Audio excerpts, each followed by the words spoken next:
Olá pessoal, seja bem-vindo a mais um episódio do Conecta SBF.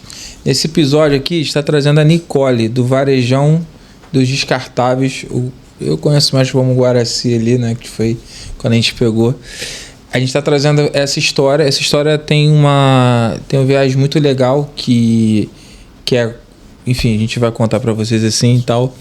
Então, Nicole, eu queria que você se apresentasse aí, falasse um pouquinho de você, como é que começou sua formação, sua trajetória e depois como é que você começou a empreender.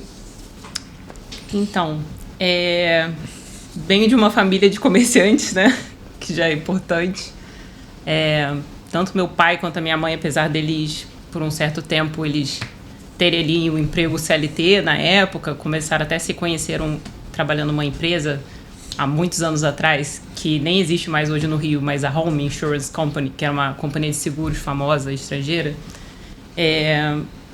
Desde que eles se conheceram, eles começaram a empreender juntos, né? E eles abriram uma loja no início da década de 90. Eles já tinham essa coisa de vender na rua, vender em praça, vender em feira, assim, né? Produtos descartáveis, por exemplo. E eles acabaram, depois, assim, quando eles conseguiram se organizar, acabaram abrindo uma loja lá na Tijuca.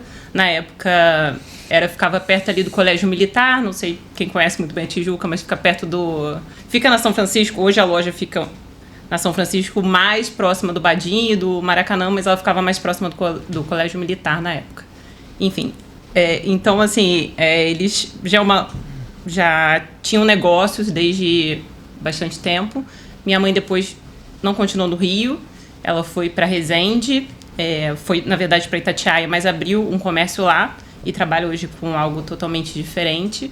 Mas, enfim, eu venho dessa família que... Mas qual é a faculdade que você fez? Você fez, depois você se formou, né? Sim, a minha faculdade... Eu, na verdade, assim, não tinha um objetivo inicial de empreender. Apesar de eu já vir dessa família e isso está muito próximo, assim, da minha vivência, eu não tinha um objetivo inicial de empreender. Eu sempre gostei muito de música e isso sempre norteou muito a minha vida, mas sempre fui muito aberta a muitas áreas de conhecimento. Então, quando eu estava terminando a escola, eu tinha muitas coisas que eu pensava em fazer. A primeira que eu pensei e fiz foi ir para a faculdade de música, na época. Eu cheguei a estudar por uns 6 meses, só que eu não me identifiquei muito bem com a faculdade, assim, não era muito o que eu pensava. Né? De música, quando você vai pegar a faculdade, é diferente de você tocar, do hobby. A faculdade de música é bem mais profunda, né? O que eu senti, assim, mas eu saí muito rápido, porque, enfim, a faculdade entrou em greve e eu me sentia muito isolada lá. Eu fui para Campinas, né? Só que eu sentia que parecia que eu tava na faculdade de música, mas não tava tocando música, sabe? Eu tinha essa sensação. É muito conceitual, assim, você tem que aprender todos os instrumentos, né? Bem diferente. E aí agora depois você fez... Só que nesse mesmo ano eu falei, não, tudo bem, não me identifiquei com a faculdade de música, vou continuar tocando por mim. Sempre eu mantive, até hoje eu toco, assim, sempre me mantive próxima da música. Mas aí eu decidi para minha segunda opção, que era Relações Internacionais, que não tinha nada a ver uma coisa com a outra. Mas enfim, fui para Relações Internacionais, que tinha também uma gama bem ampla, assim, de matérias, que eu tive economia, né, direito, tive introdução à contabilidade, análise de balanço, então foi uma coisa que hoje eu percebo que me ajuda, sabe? De eu ter uma noção também dessa questão mais empresarial, internacionalização de empresas, a gente chega a estudar, enfim. Apesar de ser uma faculdade que fala sobre esse âmbito mais político, histórico e de direito, ela também puxa um pouco para essa questão mais comercial das relações internacionais. Eu terminei a faculdade em 2022. No momento que eu comecei a faculdade, eu comecei a... Enfim, minha história de vida é meio cheia de coisas assim, aleatórias, mas... Uhum. Eu comecei a ser monitora de geografia no PH, que é aquele colégio aqui do Rio. Era uma forma só de eu começar a ter um primeiro trabalho, né? Eu já tinha algum conhecimento, então comecei ali era basicamente tirar dúvidas, ajudar as pessoas. E eu passei mais ou menos 2 anos e meio trabalhando. E depois eu fui estagiar, que foi quando eu comecei a estagiar na TIM. comecei como no regulatório, que tinha a ver também com o que eu estava fazendo ali na faculdade. E fiquei estagiando 2 anos. Depois fiquei como uma externa da TIM e depois fui efetivada. E nisso foram basicamente 5 anos. Até que em 2023, meu pai começou a... Ele foi diagnosticado com uma doença, né? Uma doença leucemia. E isso realmente, assim, teve um impacto muito grande na nossa vida, na minha vida da minha irmã, porque até então a gente tinha uma vida e um planejamento, né?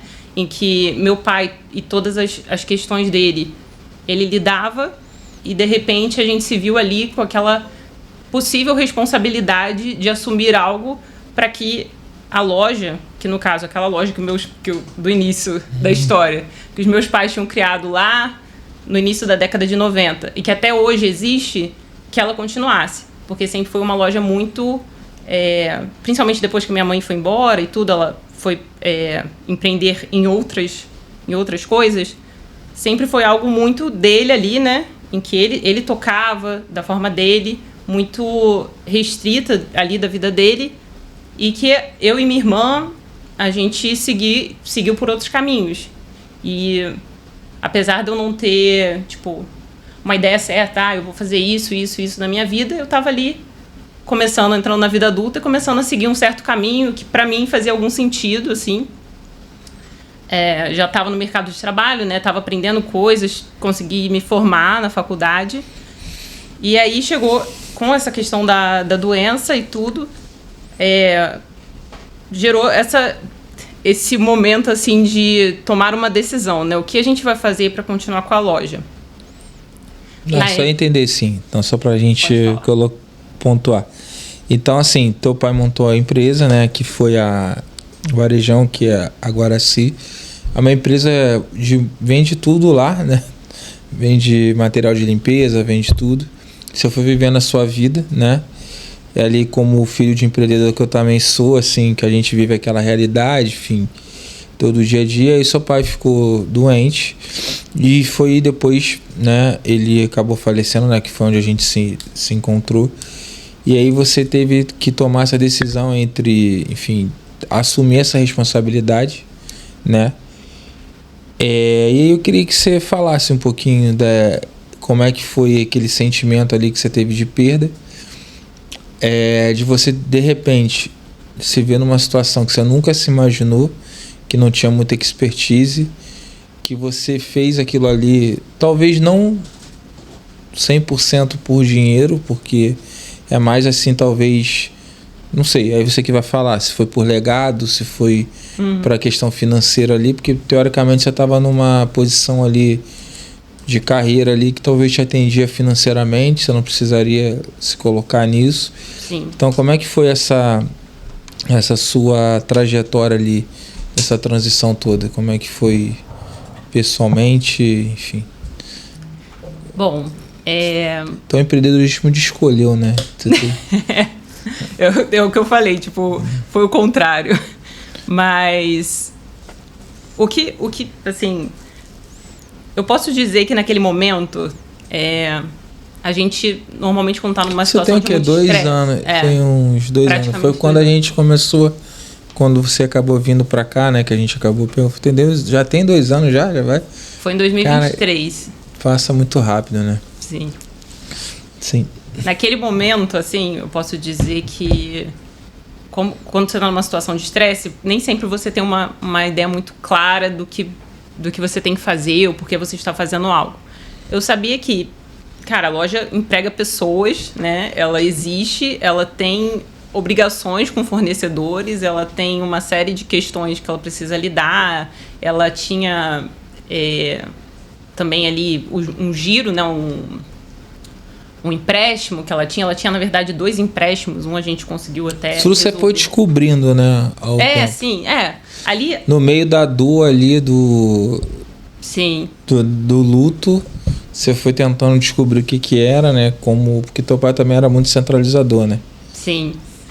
E também, assim, no momento que ele também já estava no hospital, porque como ele teve uma doença muito grave, ele não saiu do hospital, né? Ele passou mais ou menos uns 3 meses internado, então ele não ia para a loja.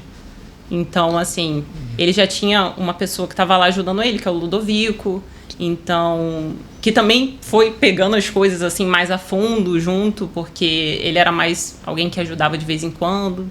Então, a gente foi entendendo o que estava acontecendo com a loja na medida que meu pai não estava mais lá, porque aí ele precisava ter outras pessoas ali para estar... No meio da dor, né? Você ainda teve que lidar com isso tudo.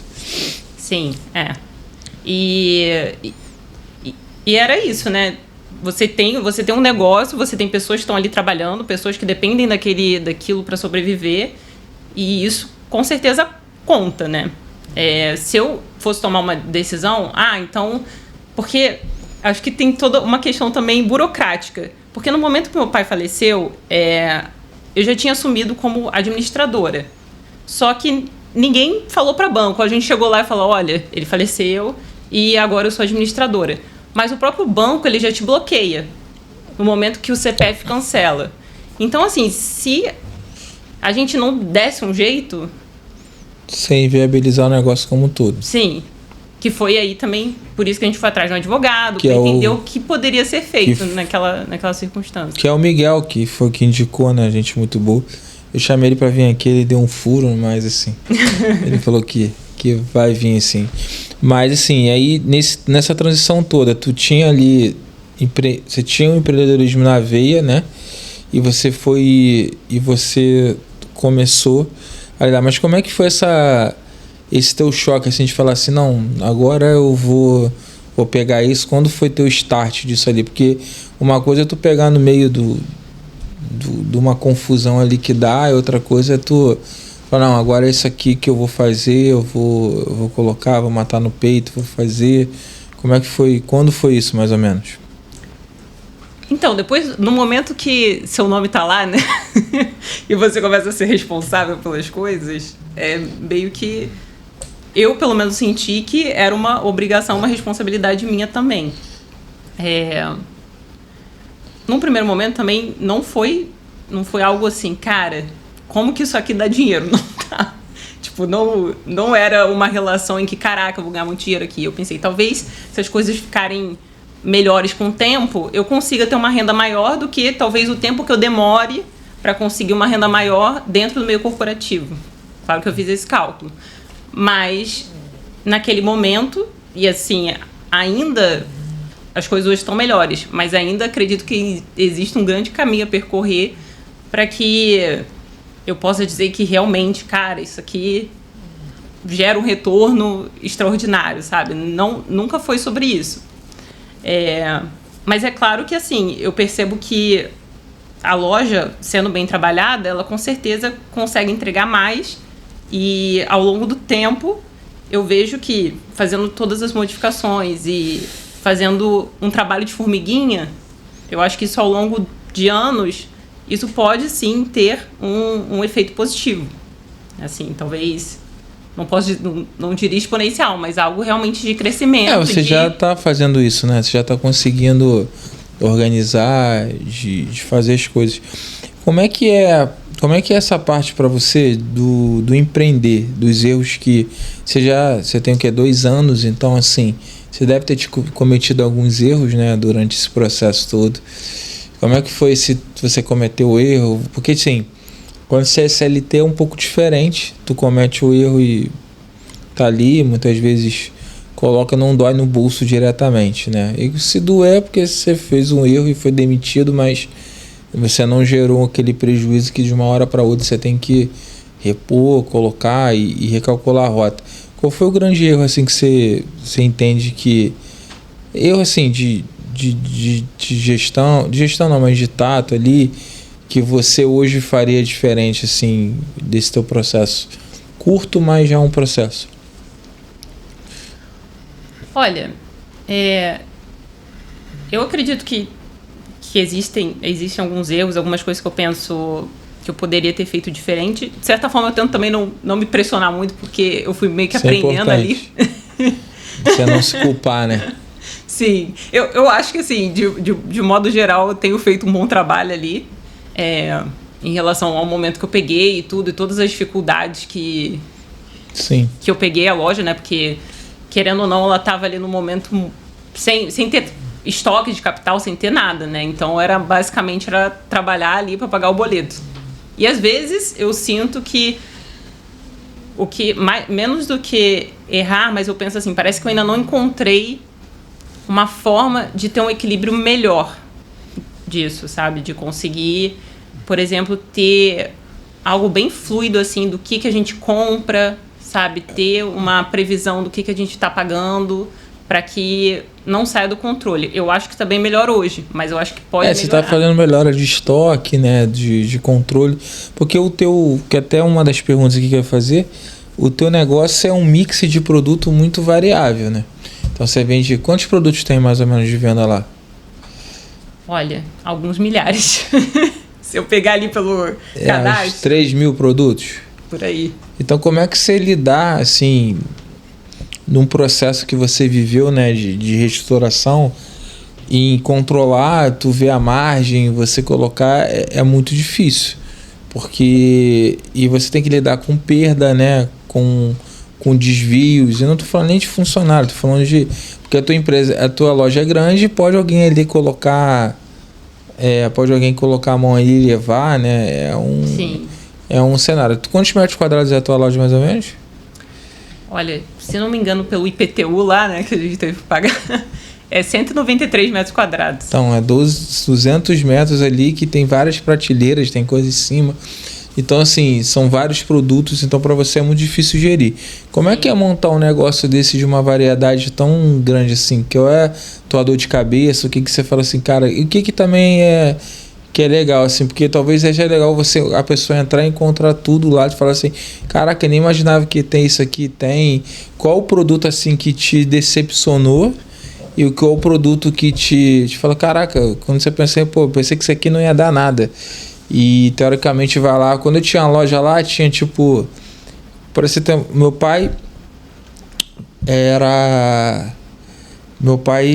era em Copacabana também, era loja de eletrônica. Ele vendia muito controle no posto 6. A gente era no posto 2. Botava o controle e não vendia. Assim, é muito louco, né? Tem lugar que o negócio funciona, tem lugar que não aí funciona. Bateria de telefone, mano, eu vendia o dobro do que ele. Telefone sem fio que tinha bateria. Uhum. E aí tu vai explicar isso, né? Assim, você pega ali, e aí você fala assim, caraca, aí você às vezes faz uma compra, um estoque, e muitas vezes ali tu fala, caraca, isso daqui não deu nada. E qual o produto ali que você mais... Qual é o teu giro maior? Qual que você mais decepcionante, assim, de giro, não tô falando nem de venda, mas de giro de estoque ali, e qual o que mais te surpreendeu? Então, o que gira mais lá... apesar da loja ela ter nascido como uma loja de descartáveis, depois começou a agregar outras coisas. Mas bem coisa, né? Muita coisa. Depois aí o céu é o limite. E o céu mesmo, tu vai lá, é lá no teto. Haja caixa de isopor e tudo. Mas o que gira hoje, o descartável ainda tem um peso, principalmente sacos de lixo, sacola, mas produto de limpeza também. E o produto de limpeza ele gira bastante, mas tem a questão também que a gente concorre com grandes empresas, né? Com grandes mercados que muitas vezes tem muito mais produto e consegue fazer uma margem menor que a nossa. Só que... E tu tem um mercado do lado ali, não é? Sim, tem. Só que também para vantagem nossa, ele não tem tanto espaço para colocar produtos de limpeza. Então, assim, a variedade nossa é muito maior. Então, você pegou o nicho de produtos de limpeza, o que basicamente sustenta ali a tua... Sustenta não, mas é o que dá a base, né? É o que mais sai, assim, é o que mais gira mesmo. Só que acontece que a gente não trabalha só com o público, final, né? Trabalha também, por exemplo, com condomínios. O condomínio, às vezes, ele quer um mix que ele não vai encontrar no mercado, por exemplo. Às vezes ele precisa de um saco de lixo de 240 litros, ele precisa de bombona, de cloro, sabe? De coisas em maior quantidade que a gente fornece. E tem a facilidade também, né? Sim. E aí tudo, em vez de você ir num lugar e ir no outro para tentar encontrar, a loja já dá essa facilidade, porque você consegue pedir ali no nosso WhatsApp, aí chega para todo aquele mix que você quer. Às vezes também, se não tem, a gente procura dar um jeito para ter. E aí tudo vai numa única nota e você paga um único boleto. Então, assim, fica uma coisa mais organizada, assim, né? E resolve a vida ali daquele condomínio que quer vários produtos diferentes e a gente consegue atender ali. Tem também a dona de casa, é uma loja de bairro, né? Assim, tem essa parte mais voltada para condomínios, que aí a gente atende também outras partes do Rio. Tem, tipo, outras empresas além de condomínios. Tem o ERG, que compra com a gente. Tem farmácia, tem até aqui na Barra também. Acho que tem uma farmácia que compra... Fica lá no downtown. Tem, às vezes, restaurante, creche. Então, tem vários tipos, assim, de públicos que precisam, às vezes, de um produto de limpeza, de um produto descartável e compram com a gente. Qual é a grande diferença, assim, que você entende de ser CLT e ser empresário? Olha, duas coisas. Não, vai pro seu coração, assim, que tem algumas coisas que eu acho que são as principais. É claro que, assim, quando você é empresário, você é dono do seu próprio tempo, você que decide o que você faz, você estabelece suas prioridades, né? Não tem ali ninguém te demandando, te exigindo e te cobrando. Só que, por outro lado, a responsabilidade é sua. Então, assim, não é só a responsabilidade de você como um funcionário, é o seu nome e todas as implicações legais disso também, né? Então, assim, apesar de que não tenha ninguém te cobrando, você precisa se cobrar, porque se alguma coisa sai, se você não nome, consegue, né, que tá ali. E se você não consegue cumprir com seus compromissos, não consegue pagar seus fornecedores, isso vira uma bola de neve. Então, assim, essa pressão que eu acho que de você ser empresário, que é muito maior. Sim. Então, eu acho que são esses dois pontos. Tipo, você tem uma certa liberdade e uma autonomia, claro, para fazer as coisas como você acredita que devam ser feitas. E você não precisa responder a alguém necessariamente. Mas você também tem essa responsabilidade de... É o seu nome ali e, no final das contas, não tem ninguém ali para te dar nenhum suporte. Se acontecer alguma coisa, é você que responde. Você arca com todo o prejuízo. Como é que é lidar com essa parte de lidar com seus próprios prejuízos, assim, né? Que você vai, se você der errado, você deu errado e, enfim, você que arca com isso no empreendedorismo. Olha, como é que é a tua cabeça quando virou? Porque quando você vira, eu acho que esse é o principal problema, assim. Problema não, mas é a principal situação que, por exemplo, você vai lidar com o seu dinheiro, se você gerir errado, é seu, entendeu? Então, e aquilo acaba fazendo falta lá na frente, né? Sim. Já teve sempre... Quando a situação não fica tão confortável, gera, assim, uma ansiedade, aquela coisa, tipo, cara... Angústia, medo, desespero. Sim, tem essa parte. Como vai dar, né? Sim. Eu acho que até... Eu cheguei a comentar que a gente fez uma reunião no início do ano, que novembro do ano passado foi um mês complicado, porque teve o G20, então passou mais ou menos uma semana, assim, que a cidade estava meio vazia. E... Cara, a gente tava cheio de conta pra pagar e, tipo, tinha a primeira parcela do 13º e tinha imposto, tinha fornecedor, tinha tudo.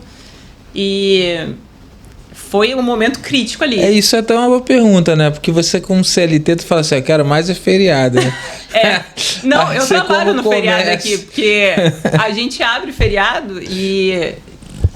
Quem abre sou eu. Normalmente sou eu e o Ludovico que a gente fica lá. A gente não chama o pessoal. Eu sei, mas quando você é CLT, o que mais você quer é feriado, né? Quando você começa... Aí o feriado é aquele momento, cara, vai dar um baque aqui no faturamento. A gente tem que se preparar. Isso é uma das coisas que vira muita chave, né? Pra entender uma coisa seguinte, você teve todo esse histórico de empreendedor do seu pai.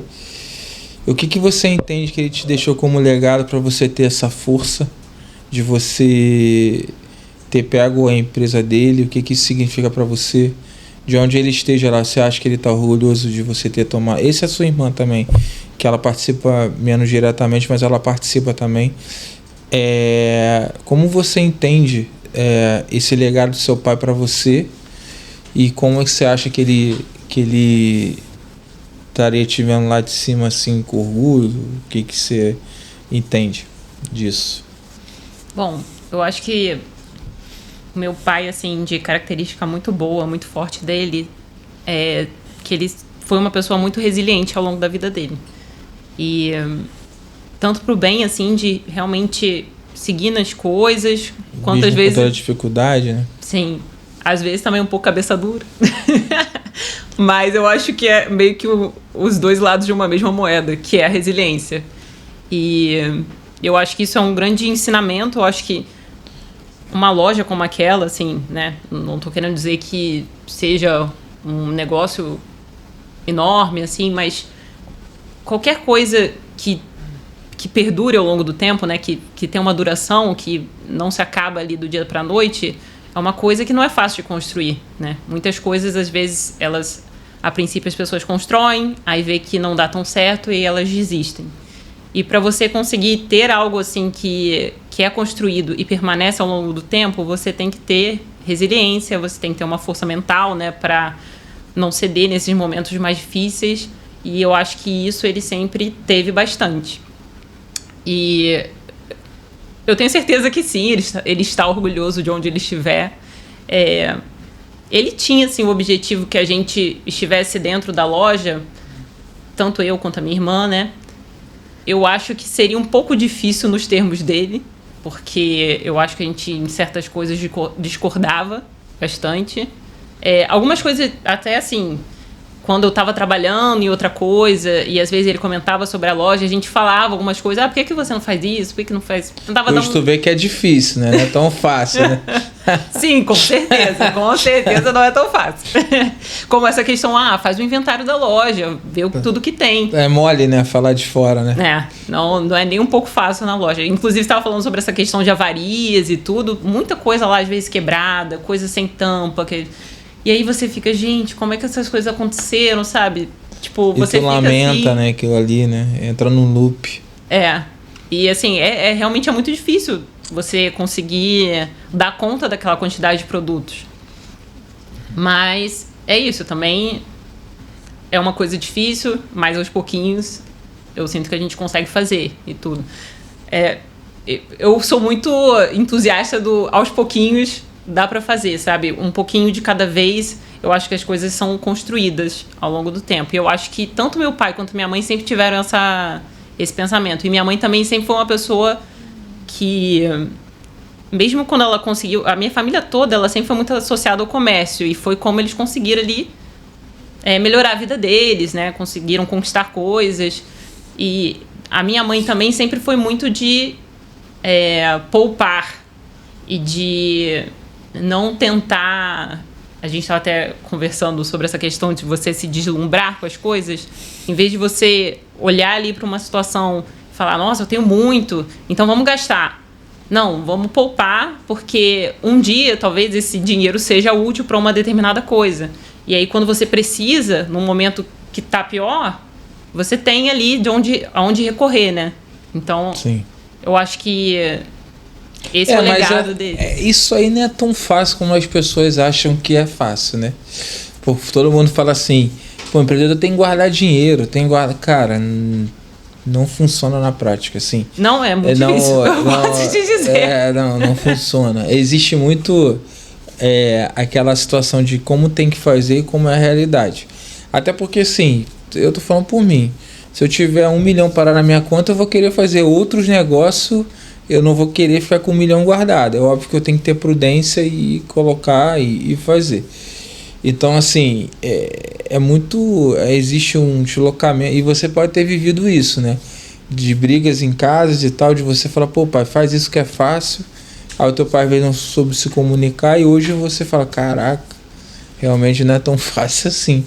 Fazer um inventário não se faz no final de semana, né? E tem toda a questão também, por exemplo... de você digitalizar a loja. Meu pai não vem dessa realidade, sabe? De usar o computador. Não é uma coisa que ele estava familiarizado. É uma coisa que eu já tenho muito mais familiaridade que ele. Sim. Então, para mim, é muito mais fácil usar um computador, fazer planilhas. Então... E eu acho que esse que acho que é o principal, assim. Porque quando eu te pedi para... Quando eu vim, né? A gente tá fazendo esse Conecta um pouco para contar a história das pessoas, dos clientes, honrar também eles, assim, porque acaba que faz parte da nossa história. Mas também, assim, tem situações que são legais, histórias dentro do que a gente tem, né? E quando você vê, assim, foi um momento que eu vi que você fez 2 ou 3 reuniões, você chateada ainda com essa situação toda, meio que tentando buscar o rumo para fazer, mas me surpreendeu bastante, sim, porque depois você pegou o rumo, foi fazendo, foi gostando das coisas e tal, foi realmente resolvendo as coisas devagarinho, né? Como tem que ser. Então, assim, você tem uma inteligência emocional para, no meio disso tudo, você conseguir pegar um negócio novo e tal, e, enfim, é muito, muito complexo, né? Então, parabéns aí, porque eu acho que isso foi a gente, assim, do lado do contador aqui, a gente vê várias histórias, né? Nem sempre muito boas, mas muitas vezes sim. Então eu acho que essa foi uma história, assim, como eu também estou tentando trazer o Bernardo aqui, que o Bernardo tem uma história também muito, muito interessante, que o Miguel não quis vir por causa do Bernardo, né? Que falou que queria vir junto e tal, papá, que tem que ser um dia, enfim, e aí acabou que não calhou e, enfim, tinha que trazer o sócio, que também queria vir junto com você. Eu falei, cara, então tem que seguir aqui e tal. Mas são 2 histórias também que eu queria muito contar. Então, assim, eu queria que você então deixasse, assim, um recado, assim, para quem quer empreender e quem quer sair da CLT e quem quer montar também um negócio como o seu. Qual é a dificuldade, o que ele tem que se atentar, qual a principal dica ali que você dá? Que você tem essas 3 histórias, né? De CLT, de ter aprendido rápido e de ter um negócio bem complexo. Que o teu negócio não é um negócio fácil, né? O que você dá ali de dica? Bom, pensando assim, né? Na minha história, como eu já peguei ali uma coisa, eu não comecei do zero. Já peguei uma coisa que já existia, com todas as dificuldades. Mas se você começasse do zero, se assim... eu começasse... Assim, o que você daria ali pro cara que está começando? Tipo, desde o início da metragem da loja, se ele tem que começar com o sistema, qual é a questão do controle de inventário, o que você dá essa dica ali? Olha, eu acho que uma coisa, se você pensar nessa parte mais descartável e produto de limpeza, é muito importante você ter um estoque, um bom estoque. Hoje a gente não tem, é uma coisa que futuramente eu acho que será importante investir. Mais do que uma metragem de loja, assim, porque você vai trabalhar com volume e vai trabalhar com quantidade. Eu acho também que é bom você começar a pesquisar quem vão ser seus fornecedores, né? Você ter uma gama boa de fornecedores e você conseguir pesquisar ali preços para você saber com quem comprar, quem tem um preço melhor. Muitas vezes os fornecedores fazem promoções também, e aí nessa você consegue um preço mais barato. Ajustar a logística, né? Sim. Porque não adianta o cara ter preço para demorar 5 dias para entregar, né? Também, tem isso. Tem fornecedores e fornecedores. Tem fornecedor que às vezes entrega no dia seguinte, tem fornecedor que demora um mês para te entregar. Então tem que ter esse controle de estoque também, né? De não deixar as coisas acabarem para você fazer um novo pedido. Isso é um desafio também. Eu acho, como é uma loja de bairro, você também ter esse diferencial mais humano de você tratar com as pessoas. Muitas pessoas já vão lá bastante tempo, sabe? Conversam, acabam criando uma certa intimidade. Como psicólogo, né? Chega ali. Tem gente que é assim mesmo. Tem gente que gosta de falar sobre alguma questão na vida. Então tem essa parte mais de conversa também. E ter também entregas. Eu acho importante isso, né? Você tem que entregar, né? Sim. Hoje a gente tem 2 entregadores que entregam de bicicleta, mas para entregas mais longe a gente entrega de carro. É uma coisa também para se pensar no futuro. Será que não vale a pena, não sei, talvez, ou terceirizar, ou ter tipo uma Fiorino, ter alguma coisa própria ali para a gente ter mais conseguir alcançar melhor as entregas, né? Entregar mais no Rio, não só tanto na Tijuca, mas ir para outras regiões do Rio. Que também é uma coisa que eu pretendo analisar mais para frente. Mas ter minimamente uma estrutura de entregas ali para você ter essa conveniência para o cliente, né? Dele poder pedir pelo WhatsApp. Entendi. E o que você entende ali? Então a gente já está caminhando ali para o fim. Tem algum assunto ali que a gente deixou, você quer tocar, você quer falar? Você acha que tá tudo certinho? Você quer falar mais um pouco dessa sua veia empreendedora? De como você... eu tô pensando também que, além dessa questão toda tem também as redes sociais, né? Que, por exemplo, a loja não tinha Instagram. Agora ela tem. Isso até é um bom ponto, né? Que hoje em dia, se você qualquer coisa que você faça, se não tiver a parte na internet, mesmo para você estar ali, é complicado. Né? Porque sim, é obrigado a você sobreviver. E eu acho que as pessoas hoje, elas meio que assim... escutam falar de um negócio, elas já vão no Instagram. Exatamente. Às vezes não é nem para vender ali. É para você se posicionar, o cara ver que tu existe dentro dali. Entendeu? Então é bem... Acho que a rede social, muitas vezes, a pessoa fala assim, não, vou ter que botar um Instagram para poder gerar dinheiro. Cara, às vezes nem isso. É para você manter o que você tem. Para o cara ver se aquele produto você vende mesmo e tal. Porque, por exemplo, o cara quer saber o seu telefone... Antigamente o cara ia lá na listinha amarela e pegava. Hoje em dia você vai na internet.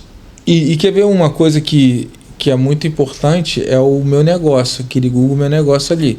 De o cara pesquisar ali tal lugar, já sai ali o endereço, o horário de funcionamento. Aquilo é uma coisa que também é muito importante ali, a questão dos comentários.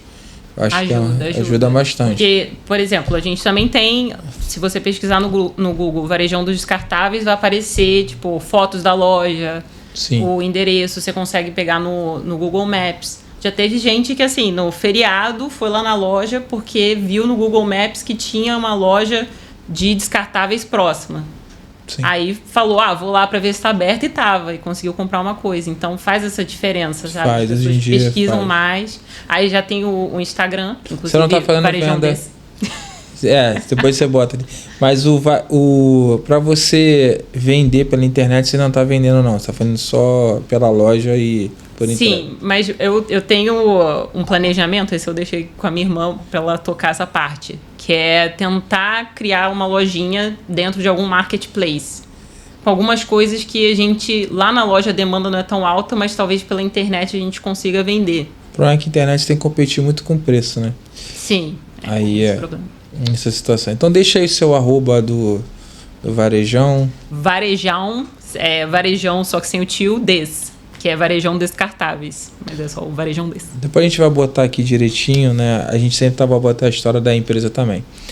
E se a gente está encaminhando para o final, eu queria que você falasse um pouquinho da nossa relação entre contabilidade, entre a empresa. Enfim, qual o diferencial que você encontrou ali para escolher a gente. Fez 2 reuniões antes, né? Então, o que você entende ali da nossa relação, de como você enxerga isso como diferencial para vocês, assim, como um todo? Eu acho que naquele momento, a primeira vez também que a gente conversou, eu ainda estava muito tentando... Porque a contabilidade anterior, eu não me identificava muito, né? Então eu queria trocar, mas também não tinha muitas ideias de para onde ir. Eu cheguei até a falar com outra contabilidade, eles falaram para colocar a loja no lucro real, mas eu acho que, pensando agora, olhando para trás também, eu acho que eles estavam tentando dar uma proposta ali de algo que seria totalmente diferente do que a gente já está acostumado, e que naquele momento, na verdade, o que eu precisava era ter uma continuidade, né? E não tentar entrar em algo totalmente novo. Eu estava tentando ali manter as coisas para evitar que as coisas saíssem do controle e tudo, assim. Então, quando eu falei com você, eu acho que você me passou mais uma tranquilidade, assim, de não tem por que sair do simples, tem como você encontrar outras estratégias nessa relação à tributação. E eu acho também que o atendimento e tudo, eu tô sempre falando com a Alice, principalmente. Da Folha, sempre, tipo, mando mensagem, respondem rápido, então tem sempre essa atenção, né? Ah, obrigado. A gente, isso até é um ponto que a gente falou no outro podcast aqui com o Sean, né? Que foi um ponto que é o seguinte, né? Você tem que tentar entrar na vida daquela pessoa e na estratégia que aquela pessoa tem, né? Então não é avaliar ali por questões 100% ali técnicas, né?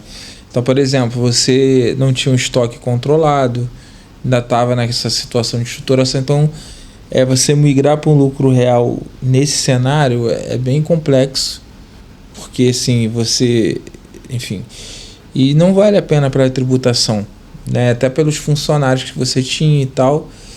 Pode falir? Pode, mas aí você teria que fazer toda uma estruturação de um planejamento. A gente não tinha nenhum balanço que a outra contabilidade não fez, né? Então, assim, é difícil projetar qualquer coisa. Então, você tem que tentar tratar as coisas com um pouco de realidade ali, dentro do que a gente vai receber. E a gente tenta fazer isso individualmente.